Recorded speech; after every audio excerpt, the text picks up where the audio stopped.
MMAWeekly.com, Damon Martin here with Chris Lytle. Chris, let's backtrack a little bit. You've never been a fighter to live with regret, but I think a lot of people know your last fight didn't look like you. Yep.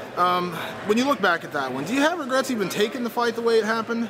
You know, in a way I do. In a way I wish I would have told him I need something different, but at the same time, if I did that, it wouldn't be me, I guess. You know, I feel I don't know if it's like a sickness or some sort of a disorder I have, but I can't really turn down a fight because I feel like if so, I mean, if I want to be one of the best in the world, I got to fight anybody, anytime, anywhere, and no matter what my condition and no matter what the word, and they offered me a fight, I felt like I needed to take it. So, you know, looking back, I wish I would have things would have been different, but and I wish I had, like, they would have called my manager and they said absolutely not. You know, you need the worst thing you can have is a brave manager, and a fighter should be willing to take any fight.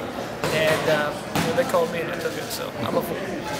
After the first Matt Serra fight, ever since that time, you said that you were done being, you know, cautious and playing cautious. You were going to, you know, go out there and just have fun and fight.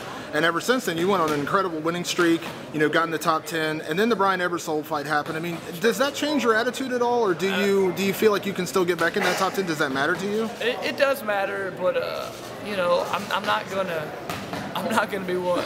The worst feeling I've ever had fighting was after the first Matt Serra fight. So I'll do anything possible to avoid that. Does it hurt to lose? Absolutely. But what hurts worse is when you lose and you don't fight the way you should. Try and fight that conservative style, and I'm not going to do that again. So. Facing Dan Hardy on this card, Dan's back's against the wall. Three losses in a row. I think everybody assumes no matter how great he is, if he loses this one, he's probably out of a job. Does that, I mean, you know, you faced other guys in tough positions. I mean, do you feel like a fighter fights differently in those positions, or do you expect the same Dan Hardy as always? Well, you know, he's had a couple of, he's had, you know, he lost to George St. Pierre in 5 rounds. That's no shame in that. And he got caught one punch after that by conduit, and then he just got taken down and kind of held down by Anthony Johnson. So it's just been a kind of bad luck in a way in his part. So I do think his back's against the wall, and he's going to come out probably with you know, that sense of urgency. And when people come out like that, they usually fight better. So I'm expecting probably the best Dan Hardy I've seen. Without giving away game plan, I think everyone knows that Dan's one weakness he's shown in the UFC has been his wrestling and his ground game, and you actually have one of the most underrated ground games in the division. You know, when you get to use it, you show it off. I mean, do you feel like this is a fight that really can go anywhere, or are you willing to, you know, stand and trade with Dan Hardy, which I think is what most people feel like he wants? Well, I know it's what he wants, and you know, I'm just going to have to let the fight play itself out.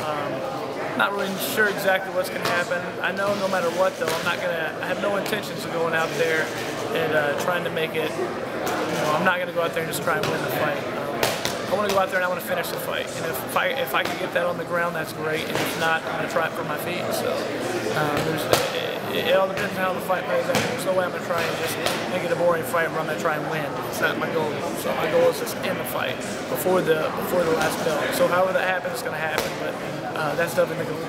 Last question. We've seen Chris Lytle, the boxer. We've seen Chris Lytle, the firefighter.